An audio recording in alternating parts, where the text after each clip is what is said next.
जय हिंद दोस्तों, आज सबका सरल पाठशाला में स्वागत है। और हम लोग आज पढ़ेंगे बजट के बारे में।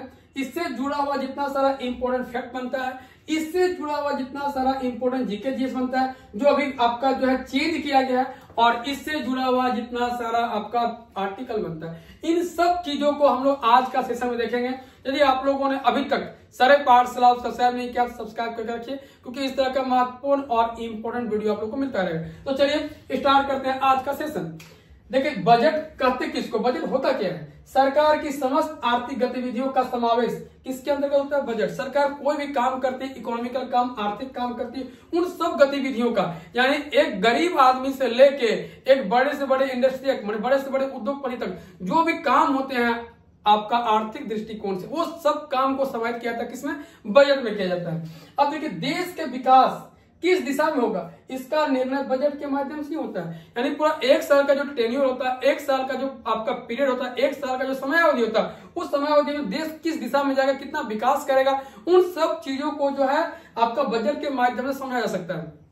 अब देखिए, यह 31 मार्च से लेकर 31 मार्च से लेकर 1 अप्रैल तक की अवधि की वित्तीय योजना है। मतलब आपका 31 मार्च से स्टार्ट होता है और 1 अप्रैल तक ये पूरा चलता है बजट आपका एक साल के लिए। अब देखिए, बजट शब्द की उत्पत्ति कहां से हुई है? यह फ्रेंच भाषा से हुआ है। बजट आपका इंडियन भाषा नहीं है, अंग्रेजी भाषा नहीं है। बजट क्या है? एक आपका फ्रेंच भाषा है, फ्रांसीसी भाषा है, जो बोगेट से लिया गया, जिसका होता है चमड़े का थैला। सबसे पहले जब बजट पेश किया गया था, चमड़े के थैला में किया गया था। तो याद रखिएगा, बजट एक फ्रांसीसी भाषा है। कौन है? फ्रेंच भाषा है, जो बोगेट से लिया गया है, जिसका अर्थ क्या होता है? चमड़े का थैला। यानी चमड़े का थैला को ही क्या बोलते हैं? बोगेट बोलते हैं, जो फ्रेंच भाषा में लिया गया। और उसी का अर्थ क्या होता है? बजट, जो हम आम बोलचाल का भाषा में करते हैं, बजट बोलते हैं। अब यहाँ देखिए कि सर्वप्रथम बजट शब्द का प्रयोग कब किया गया था? सबसे पहले 1803 में। 1803 में सबसे पहले बजट शब्द का प्रयोग किया गया था। अब यहाँ भारत में कौटिल्य का अर्थशास्त्र, अब जानते हैं कौटिल्य को विष्णुगुप्त भी कहा जाता है, तो इन्होंने अर्थशास्त्र रचना की थी।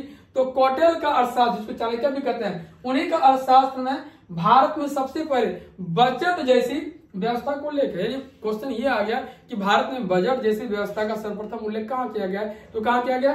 तो आपका कौटिल्य का अर्थशास्त्र में किया गया। अब यहाँ देखिए, 2 वर्ड है, करणीय और सिद्धम। आप इसको ध्यान समझिएगा। करणीय क्या था? वर्तमान में चल रही योजनाएं, इससे भी चलती है, बहुत सारी योजनाएं जो गवर्नमेंट लेके आती है, चलती है, तो उन योजनाओं को कहा गया करणीय आपका कौटिल्य का अर्थशास्त्र में। और सिद्धम क्या था?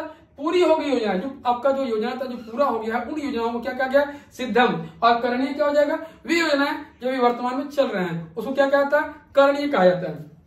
अब देखिए इंपॉर्टेंट फैक्ट, भारत में सबसे पहले बजट 1860 में 1860 में प्रस्तुत किया गया था, लॉर्ड कैनिंग कार्यकाल में। और कौन किया था? James Wilson. यानी भारत में सबसे पहले बजट जो है आपका 1860 में 1860 में प्रस्तुत करने का श्रेय लॉर्ड कैनिंग को जाता है। और उनके कार्यकाल में किन्होंने किया था?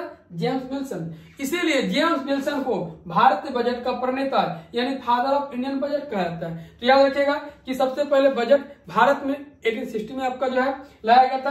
किसके पीरियड में? लॉर्ड कैनिंग कार्यकाल में। और कौन किया था? जेम्स विल्सन किया था। इसीलिए जेम्स विल्सन को भारत के बजट का प्रणेता, फादर ऑफ इंडियन बजट कहा जाता है। तो ये सर आप जान गए बजट जो है किसे कहते हैं, बजट किस भाषा से लिया गया है, बजट का शुरुआत कब हुआ, भारत में बजट जो है कहां से लिया गया था, या कहां उसकी व्यवस्था की गई थी, और बजट का जो है शुरुआत करने का श्रेय किनको जाता है। अब यहाँ आए वर्तमान में क्या क्या चेंज हुआ है, देखेंगे हम लोग।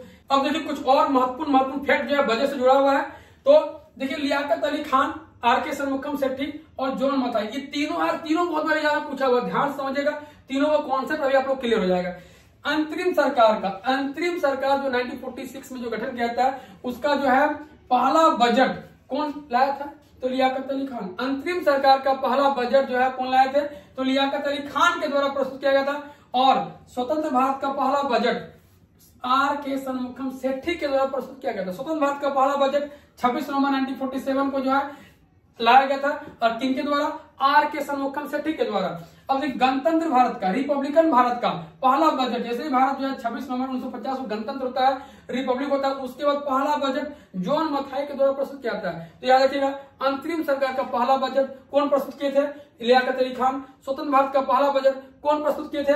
तो आर के षणमुखम सेठी। और गणतंत्र भारत का, रिपब्लिकन भारत का पहला बजट किसने प्रस्तुत किया था? तो जॉन मथाई। 3 फैक्ट है, तीनों बहुत इंपॉर्टेंट है, मिलाने के लिए देगा या फिर आपको टिक आउट करने के लिए देगा कि आपका स्वतंत्र भारत का पहला बजट किसने प्रस्तुत किया। तो क्या मानिएगा आप लोग? आर के षणमुखम सेठी। गणतंत्र भारत का, रिपब्लिक ऑफ इंडिया का कौन किया था? जॉन मथाई। अंतरिम सरकार का पहला बजट किसने प्रस्तुत किया था? तो क्या होगा? लियाकत अली खान। तीनों बहुत ही इंपॉर्टेंट है, ध्यान से इसको याद रखिएगा। अब देखिए पहले जो बजट प्रस्तुत किया था 5 बजे किया था शाम को।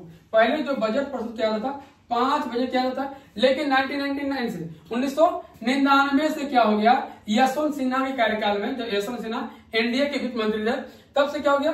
सुबह 11 बजे बजट प्रस्तुत किया जाता है। यानी समझिए कि सबसे आपका जो बजट जो पहले 5 बजे शाम में किया जाता था, लेकिन आपका यशवंत सिन्हा के कार्यकाल से 1999 में आपका क्या हो गया कि बजट जो है 11 बजे पेश करने की शुरुआत की गई। कब से? 1999 से। कितना बजे? 11 बजे। अब 2017 के बाद बजट 1 फरवरी को पेश किया जाता है। 1 फरवरी को लाया जाता है बजट को। पहले कितना बजे था? 18 फरवरी को। कितना? 28 फरवरी को पहले बजट जो प्रस्तुत किया जाता था, लेकिन 2017 के बाद से क्या हो गया? 1 फरवरी। कितना? 1 फरवरी। अब देखिए सीडी देशमुख के कार्यकाल में यानी 1955-56 में सबसे पहले बजट हिंदी में भी लाया गया। पहले बजट जो थी, बजट की भाषा क्या थी? अंग्रेजी में था, पूरा अंग्रेजी में छपता था, लेकिन बजट जो हिंदी में शुरुआत कब किया गया? सीडी देशमुख के कार्यकाल में। कब? 1955-56 में। अब देखिए अगला क्या कि हेमवती नंदिनी बहुगुणा, केसी नियोगी और मनमोहन सिंह 3 ऐसे वित्त मंत्री रहे हैं जिन्होंने बजट पेश नहीं कर पाया। 3 ऐसे वित्त मंत्री रहे जो वित्त मंत्री रहते हुए भी क्या है? बजट पेश नहीं कर पाए। तो कौन कौन? हेमवती नंदिनी बहुगुणा, केसी नियोगी और मनमोहन सिंह। ये 3 लोगों का नाम याद रखिएगा। इसमें क्या करेगा कि 4 लोग ऑप्शन देगा और एक को छाटना होगा कि कौन जो है वित्त मंत्री रहते हुए बजट पेश नहीं कर पाए थे या फिर कौन कर पाए थे। इस तरह क्वेश्चन पूछ देगा। तो हेमवती नंदिनी बहुगुणा, केसी नियोगी और मनमोहन सिंह 3 ऐसे वित्त मंत्री रहे हैं जो बजट पेश ही नहीं कर पाए। अगला है 1992 में, 1992 में बजट जो है पहली बार टीवी प्रसारण हुआ। टीवी में प्रसारण, पहले टीवी में प्रसारण नहीं किया जाता था, लेकिन टीवी में बजट का प्रसारण कब शुरू हुआ? 1992 में, 1992 में। और आपका 1919 में, 1999 में क्या हो गया कि 5 बजे से लेकर सुबह कितना बजे हो जाएगा? 11 बजे प्रस्तुत किया जाने लगा। अब अगला है मोरारजी देसाई, चौधरी चरण सिंह, विश्वनाथ प्रताप सिंह और मनमोहन सिंह। 4 ऐसे प्रधानमंत्री हुए हैं जो पहले वित्त मंत्री थे। याद रखिएगा कि पहले लोग वित्त मंत्री रह चुके थे। कौन कौन? मोरारजी देसाई, चौधरी चरण सिंह, विश्वनाथ प्रताप सिंह और मनमोहन सिंह। 4 ऐसे लोग थे जो पहले वित्त मंत्री थे, बाद में क्या बने? हमारे देश के प्रधानमंत्री बने। मोरारजी देसाई सर्वाधिक बार बजट पेश करने का रिकॉर्ड है। एकदम वीवीआई सवाल सब एकदम याद रखिएगा, एकदम हमेशा एग्जाम में पूछेगा सब। मोरारजी देसाई सर्वाधिक बार बजट पेश, यानी 10 बार अभी तक सबसे अधिक बार मोरारजी देसाई ने बजट पेश किया है। और इस बार का बजट इसीलिए इंपॉर्टेंट है निर्मला सीतारमण के लिए। यहां से क्या फैक्ट बनता है कि सर्वाधिक बार, लगातार 8 बार बजट पेश करने का रिकॉर्ड किनके नाम हो गया? निर्मला सीतारमण का नाम हो गया। तो क्या हो गया कि मोरारजी देसाई सबसे अधिक बार बजट पेश करने वाले वित्त मंत्री कितने बार? 10 बार। लेकिन सबसे अधिक कंटिन्यू लगातार बार कौन किया है? निर्मला सीतारमण। कितना बार? तो लगातार 8 बार किए हैं। अब देखिए सर विलियम एकवर्थ कमेटी, कमेटी बहुत याद रखिएगा, बहुत इंपॉर्टेंट है। सर विलियम एकवर्थ कमेटी जो कब आया था? 1924 में। ये कमेटी का काम क्या था कि आम बजट को रेलवे बजट से अलग कर दिया। पहले क्या था कि आम बजट और रेलवे बजट एक ही साथ पेश किया जाता था, लेकिन सर विलियम एकवर्थ कमेटी क्या किया कि आम बजट को रेलवे बजट से अलग कर दिया। कब? 1924 में। लेकिन दोबारा नीति आयोग के द्वारा 2017 में एक साथ कर दिया गया। नहीं, अभी जो आम बजट और आपका रेलवे बजट एक साथ प्रस्तुत किया जाता है। अब यहां समझिए कुछ इंपोर्टेंट आर्टिकल जो अब बहुत ही इंपोर्टेंट है। सबसे पहले समझिए 109 क्या है? धन विधेयक के संबंध विशेष प्रक्रिया। 109 आर्टिकल जो है धन विधेयक के संबंध विशेष प्रक्रिया का उल्लेख करता है। 109 आर्टिकल, 109 आर्टिकल।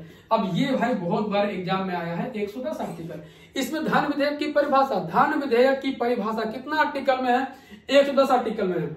112 आर्टिकल क्या बोलता है? वार्षिक वित्तीय विवरण यानी बजट। बजट जो है वो कितना आर्टिकल में है? 112 आर्टिकल में। और 114 आर्टिकल, 114 आर्टिकल विनियोग विधेयक। ये विनियोग विधेयक होता क्या है? एक अग्रिम व्यवस्था है संचित निधि से धन निकालने के लिए। संचित निधि से धन निकालने की एक अग्रिम व्यवस्था है एक आपका, वो कितना आर्टिकल में है? 114 में विनियोग विधेयक। 115 में क्या है? अनुपूरक अतिरिक्त अनुदान विधेयक का अनुशंसा करता है। कितना आर्टिकल में? 115 आर्टिकल में। 109 में क्या हो गया? धन विधेयक के संबंध में विशेष प्रक्रिया। 110 में क्या है? धन विधेयक की परिभाषा। 112 में क्या है? वार्षिक वित्तीय विवरण जिसको बजट बोलते हैं। 114 में क्या है? विनियोग विधेयक है। 115 में क्या है? अनुपूरक अतिरिक्त और अनुदान विधेयक है। और सबसे इंपोर्टेंट दोनों आर्टिकल भाई, समेकित निधि और आकस्मिक निधि। 266 और 267, 266 और 267 एकदम वीवीआई है, हमेशा एग्जाम में आता है। 266 आर्टिकल क्या बोलता है? समेकित निधि कंसोलिडेटेड फंड के बारे में चर्चा किया गया। कितना आर्टिकल में? 266 आर्टिकल में। 266 आर्टिकल में क्या बोला गया? समेकित निधि के बारे में लिखित है। आकस्मिक निधि के बारे में कितना में कहा गया? 267 आर्टिकल में, 267 आर्टिकल में। और 275 अभी रिसेंटली एग्जाम में आया हुआ है बहुत सारे पीसेस लेवल में। संघ से राज्यों का अनुदान। संघ यदि राज्य को अनुदान देगा, कहीं बाढ़ आ गई, भूकंप आ गया, कहीं सूखा आ गया या फिर कहीं महामारी आ गया, तो उन सब कंडीशन में यदि संघ राज्यों को अनुदान देगा तो 275 आर्टिकल में होगा। ये हमेशा विवाद का मुद्दा रहता है कि बोला जाता है कि जिसका सेंट्रल में जिस सरकार का जो सरकार है और राज्य में जिसका सरकार है तो जो है वहां पर ज्यादा दिया जाता है अनुदान। लेकिन यदि आपका बीजेपी का जैसे अभी गवर्नमेंट है और आपका बिहार में या फिर झारखंड का बात करते हैं, झारखंड में जैसे यहाँ जेएमएम सरकार है, यहाँ पे क्या आएगा? इनका मानना है कि यहाँ हमको गवर्नमेंट जो कम अनुदान देती है। लेकिन ऐसा नहीं है, जब भी कंडीशन ऐसा बुरा होता है तो गवर्नमेंट जो काम करती है और वो देना भी जरूरी है उस कंडीशन में। तो 275 आर्टिकल क्या हो जाएगा? संघ से राज्यों का अनुदान। कितना आर्टिकल में? 275 आर्टिकल में। अब 292 292 आर्टिकल, इसमें क्या है? भारत सरकार द्वारा उधार लेना। भारत सरकार कहीं से उधार लेती है, कोई वर्ल्ड बैंक से हो गया या कोई विदेशी कंपनी से हो गया या फिर कोई विदेशी देश से हो गया, तो कितना आर्टिकल में हो जाएगा? 292 आर्टिकल में। तो क्या क्या हो गया आर्टिकल? फिर से समझ लीजिए, आर्टिकल हमेशा एग्जाम में पूछता है कि 109 आर्टिकल क्या हो जाएगा? धन विधेयक के संबंध में विशेष प्रक्रिया। दूसरा, धन विधेयक की परिभाषा। कितना आर्टिकल में? लोकसभा आपका 110 आर्टिकल। धन विधेयक की परिभाषा कितना में? 110 आर्टिकल में। लेकिन यहां देखिए 199 लिख के रखे हैं, ये आपका राज्य, ये हो गया सेंट्रल का। लेकिन राज्य में जो बजट आपका जो धन विधेयक होता है वो जो कहां पे हो जाएगा? 199 199 में जो राज्य जो है आपका धन विधेयक की परिभाषा को उल्लेख करते हैं। कितना में? 199 में। अब देखिए बजट 112 में है, लेकिन स्टेट बजट राज्य बजट कितना आर्टिकल में है? 202 में।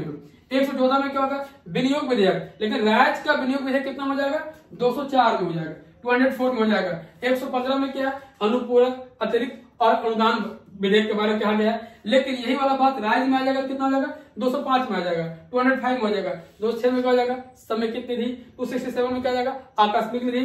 और 275 में क्या हो जाएगा? संघ से राज्यों का अनुदान। और 212 में क्या हो जाएगा? भारत सरकार द्वारा उधार लेना। देखिए फिर से हम लोग रिवीजन लेते हैं यहाँ पे कि सर विलियम एकवर्थ कमेटी क्या होता कि आपका जो बजट था, आम बजट और रेलवे बजट दोनों को जो है अलग कर दिया गया था। लेकिन अभी नीति आयोग के द्वारा 2017 में दोबारा एक साथ कर दिया गया है। नीति आयोग का स्थापना 1 जनवरी 2015 को किया गया था। सबसे अधिक बार बजट कौन पेश किया है? तो मोरारजी देसाई 10 बार। लेकिन लगातार 8 बार बजट पेश करने का रिकॉर्ड किसके नाम भी हो गया? तो निर्मला सीतारमण के नाम। मोरारजी देसाई, चौधरी चरण सिंह, विश्वनाथ प्रताप सिंह और मनमोहन सिंह 4 ऐसे प्रधानमंत्री हुए हैं जो पहले जो है वित्त मंत्री थे। 1992 में बजट को पहली बार टीवी में प्रसारण किया गया था। हेमवती नंदनी बहुगुणा, केसी नियोगी और मनमोहन सिंह वित्त मंत्री रहते हुए मंत्री छूट गया था, तो वित्त मंत्री रहते हुए जो है बजट पेश नहीं कर पाए। देखिए अगला क्या है कि सीडी देशमुख के कार्यकाल में 1955-56 में बजट हिंदी में भी लाया गया, हिंदी में भी इसको चर्चा करी जाने लगा। और 2017 में के बाद क्या हो गया? 1 फरवरी को बजट जो लाया जाने लगा। पहले कितना था? 28 फरवरी को था। अब पहले बजट 5 बजे आता था, लेकिन यशवंत सिन्हा जब वित्त मंत्री थे 1999 में तो सुबह कितना बजे पेश किए? 11 बजे। वही सब सुबह हो गया है। और अगला कि भाई 3 इंपोर्टेंट फैक्ट है। लियाकत अली खान अंतरिम सरकार का पहला बजट पेश किए। आर षणमुखम शेट्टी स्वतंत्र भारत का पहला बजट पेश किए। जॉन मथाई गणतंत्र भारत का पहला बजट पेश किए। और भारत में बजट का प्रणेता, फादर ऑफ इंडियन बजट किसको कहता है? जेम्स विल्सन को कहता है। और भारत में सबसे पहले बजट 1860 में लॉर्ड कैनिंग के कार्यकाल में कौन कहते हैं? जेम्स विल्सन ने प्रस्तुत किया था। और सबसे पहले भारत में बजट जैसी व्यवस्था का चर्चा कहां किया गया है? तो कौटिल्य के अर्थशास्त्र में किया गया। सर्वप्रथम बजट शब्द का उल्लेख कब किया गया? 1803 में क्या प्रयोग किया गया था। बजट कहां से लिया गया इस भाषा को? तो फ्रेंच भाषा है और इसका अर्थ क्या होता है? बोगर होता है, जिसका अर्थ क्या होता है? चमड़े का थैला। और यह 31 मार्च से लेकर 1 अप्रैल तक की अवधि की वित्त योजना है। तो देखिए इतना सारा आपको फैक्ट मिल गया एक ही जगह में। आप इसका एक छोटा सा नोट्स बनाइए और जितना सारा ऑब्जेक्टिव यहाँ से बनता है उन सब ऑब्जेक्टिव आप लोग मारने का प्रयास कीजिए। इससे क्या होगा कि आपका एग्जाम में आप सटीक मार पाइएगा और कहीं आपको गलती नहीं होगा। तो इस तरह का महत्वपूर्ण और इंपॉर्टेंट टॉपिक आप लोग को मिलता रहेगा। यदि आपको आज का सेशन, आज का वीडियो अच्छा लगा तो कमेंट और शेयर करना बिल्कुल ना भूलें। दोस्तों फिर मिलते हैं नए टॉपिक के साथ, एक नए वीडियो के साथ और एक नए ऊर्जा के साथ। तब तक के लिए जय हिंद, वंदे मातरम।